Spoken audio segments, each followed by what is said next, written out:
I filed for divorce. I'll be taking the house and the car. I know it will be tough, but hang in there. I'm not sure how much time you have left, but I hope you can push through. It might sound like kind words, but in reality, they were sharp and cutting. His smile at that moment hurt me more than anything. How could he do this to me? Leave me when I'm sick? Wasn't our promise to face challenges together? I can't stop crying from the shock of his words and attitude. There's no way I can forgive him. I intend to make him feel my pain, even if my body can't bear it anymore.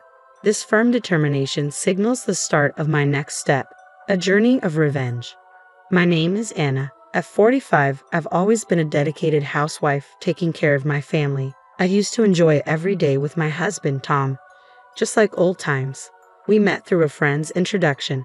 He's always been sociable, able to connect with anyone. When I was nervous at first, he reached out to me with a warm smile, and I quickly opened up. Our days together were as sweet as colorful candies, so delightful that I'd lose track of time.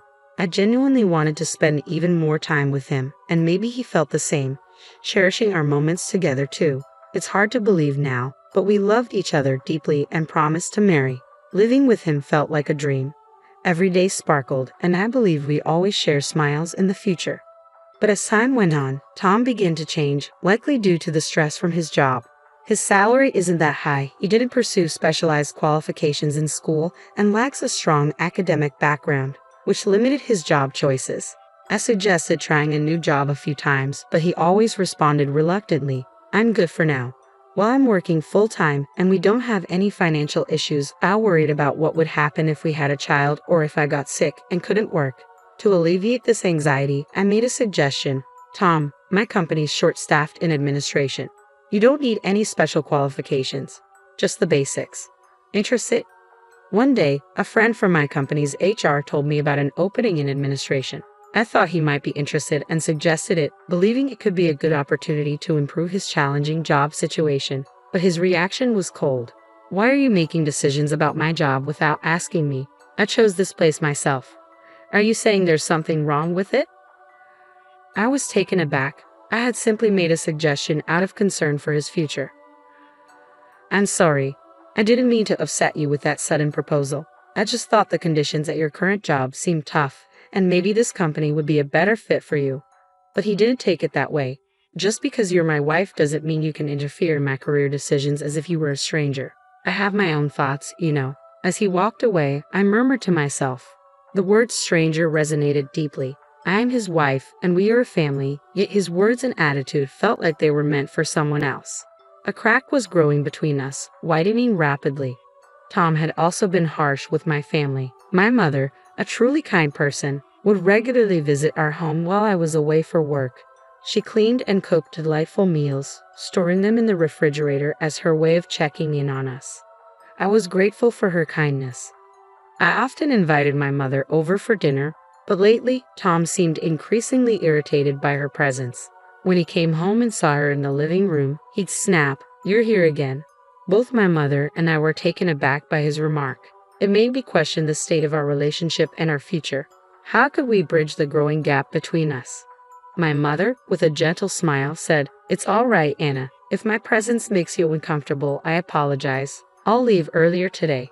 Hearing her say that, especially when she's always gone out of her way to help us despite her busy schedule, was heart-wrenching. "Tom, please think about how Mom feels," I pleaded. "She's always looking out for us. Please show her a little respect." Tears welled up in my eyes, changing the room's atmosphere. I remembered all the times my mother had brightened our home and couldn't understand why Tom would speak to her that way.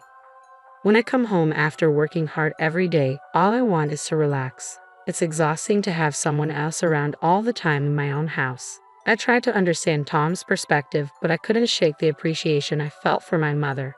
Honestly, I didn't think I was wrong. It felt like Tom was being stubborn, but I wasn't sure how to express my feelings in a way he'd understand. My mother said, "Don't worry about it. If everyone's happy, that's all that matters to me," and gave me a comforting smile. Her warm words filled me with overwhelming guilt. That night, as I enjoyed the delicious meal she had cooked, my emotions were a jumble of appreciation and remorse. I couldn't stop thinking about Tom. I spent countless nights pondering how our relationship could improve, but a much larger challenge emerged at work. I suddenly felt dizzy and fainted. Thankfully, my colleagues acted quickly, calling an ambulance and rushing me to a nearby major hospital. The medical tests started, but everything seemed like a blur. I tried to reach Tom, but he didn't respond. Then I received the diagnosis: cancer. Fortunately, it was caught early, and with proper treatment, the doctors said I'd be okay. Still, I knew cancer treatments could be grueling, so I steeled myself for the long and challenging road ahead. I told Tom about the diagnosis and my hospitalization, but his response was indifferent. His silence made me feel incredibly lonely, yet I chose to focus on my treatment, believing that moving forward was the only option. The cancer treatment was tougher than I'd imagined. My health deteriorated rapidly, forcing me to stay in bed most of the time. One day, amidst this struggle, Tom finally appeared in my hospital room. "How are you feeling?" he asked casually. "Well, it's pretty rough," I replied, half jokingly. It might have been a bit easier if you were by my side. To be honest, I was frustrated by his attitude. Why hadn't he come sooner? His support could have made a world of difference during these trying times. Instead of feeling relieved about our reunion, I was left feeling more isolated. I found myself increasingly irritated as I reflected on our past. Then, what Tom said next left me genuinely shocked and stunned. "I filed for divorce. I'll take the house and the car. I know it's tough, but hang in there. I don't know how much time you have left, but I hope you keep fighting." "Wait, are you serious?" I exclaimed. "Divorce?" A storm of questions raged within me. Didn't we promise to always stay together? I always believed that true couples would overcome challenges together. Tom's words confused me and left me feeling detached. I whispered to myself, "I don't need him anymore. I'll move forward on my own. I'll just forget about him." I decided that he would regret underestimating me, but first I needed to end our relationship properly. "I get it. I'm sorry for everything. Keep the house, the car, whatever. If you want compensation money, I'll pay. Thanks for everything," I said. Tom looked surprised at first, but soon his expression shifted to a smug smile. "I didn't expect you to accept it so easily. I thought you'd throw a tantrum. Anyway, take care of yourself and don't bother inviting me to your funeral." As I watched him leave the room, a smile spread across my face. He didn't realize he had walked right into my trap. It would be interesting to see how his life changed now. I called a colleague from a company I knew. "Hello, long time no talk. I have a favor to ask. Can you help?" At first, he sounded surprised, but once I explained, he agreed. "All right, let's give it a try." Everything was set. Imagining Tom's shocked and anxious face made me smirk. This new sense of excitement even boosted my motivation for my medical treatment. A few days passed, and one afternoon after my treatment, I noticed that my cell phone had received 200 missed calls from Tom. The thrill of waiting for his call was oddly satisfying. Once I calmed down, I called him back and heard his shaky voice on the other end. "Anna, help me. I never expected this," he pleaded. Imagining his distressed tone made me chuckle. This was exactly what I had planned. Trying to sound concerned, I said, "Tom, tell me what happened." He took a deep breath before saying, "My name's on the company's layoff list. I can't believe this is happening." Listening to his panicked voice, I smirked, knowing everything was unfolding just as I had orchestrated. The person I had contacted was the head of sales at our company. I had asked him to reconsider the business dealings with Tom's company. Initially confused, he reviewed the transaction history and decided it was best to choose a different partner. That's why Tom's company started calling me. That's when I decided to reveal something I had kept to myself. "You know, there are rumors in your company about you and the new girl. Everyone likes her because she's so cheerful, and there are whispers about an affair. Is that true?" I could hear disbelief in Tom's voice. "Are you serious?" "You can't be serious. This has to be a joke." His surprise was understandable. After all, who would think an ordinary employee could influence his work? "Well, actually," I said, "I'm the CEO of this company." There was a pause. I could tell Tom was speechless on the other end. "It's no lie," I continued. "That's how we've been living so comfortably. My annual income is around $1 million. Your regular salary wouldn't have been enough to support your shopping habits." The truth was, Tom's spending habits were out of control. The $1,400 allowance he received from me was like a second salary, yet it was never enough. He rushed out and approached me with a pleading tone. "Can I have a little more?" At this rate, the money he receives from me might end up surpassing his actual salary. Most people would have abandoned such a luxurious lifestyle for something more stable, but since I earn $1 million a year, giving Tom a $1,400 allowance each month isn't a big deal for me. I've always wondered what he spent that money on. Tom, yesterday was payday, wasn't it? I asked. I've always given you extra money on payday, but that might be difficult from now on. We're not a couple anymore, and it's only natural that you can't expect that monthly allowance since we're divorced. I wondered how he would manage from now on. Oh, and be careful with the mortgage on the house. It's $2,000 a month. I know it'll be tough, but you'll need to manage it well. If you're late with the payment, you might have to leave the house. While a $2,000 loan isn't a burden for me, it's a significant amount for Tom. From his reaction, it was clear he was confused and in disbelief, repeatedly saying things like, "Really? And that's crazy." What I said was the truth. This is the result of my efforts to maintain our relationship, yet he took advantage of me when I was by his side, pursuing only his own desires. Maybe it's time he faced the consequences of his actions. Why did it come to this? I've been laid off and now have to figure out how to get by. How am I going to pay the rent this month? Despair was evident in his voice. He must have felt lost and uncertain about how to move forward.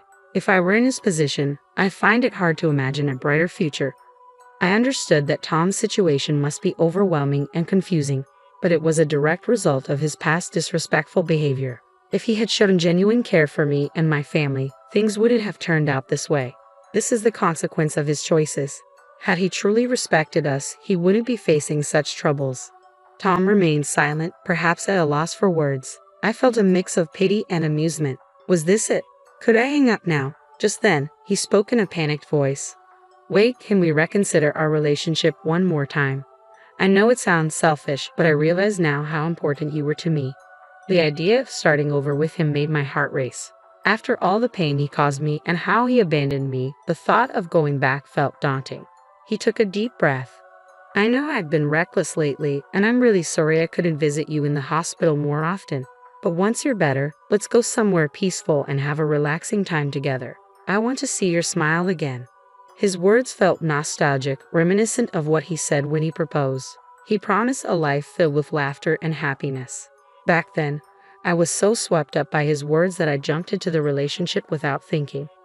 Married life, however, proved difficult, especially with his reckless spending habits. Maybe if I had understood him better, things could have been different. Tom's voice grew weaker. "Anna, I can't live without you. I want to be by your side and face life's challenges together.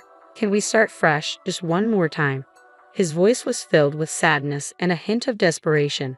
Despite the emotion, it was hard to trust him after everything that had happened. "Stop it already. We're done. I've chosen a new path, and I can't go back," I said firmly.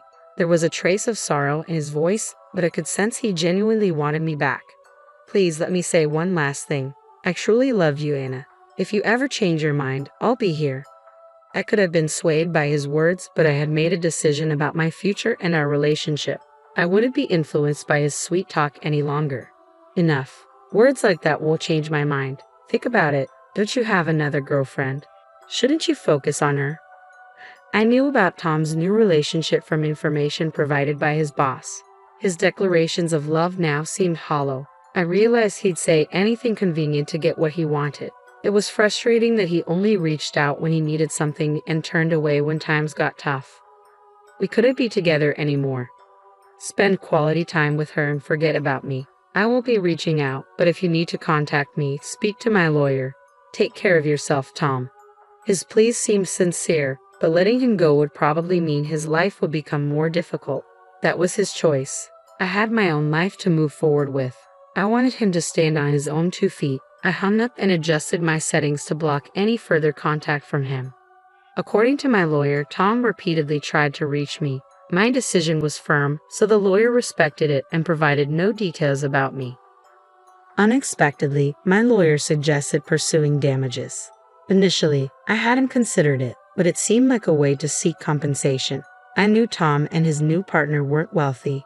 There were rumors about his serious debts. Upon investigating his affair partner, I found she had fled due to financial issues. When I contacted her family, they were furious and had her working hard at home. Actions always have consequences, and it seemed they were facing theirs. I had overcome cancer and made a full recovery. My speedy recovery even surprised the doctors. Returning to the office, I found a letter on my desk from the supportive sales manager. His heartwarming words touched me. When colleagues heard I was single again, some kindly offered to set me up. But after my past marriage, I wanted to cherish my time and focus on myself for now.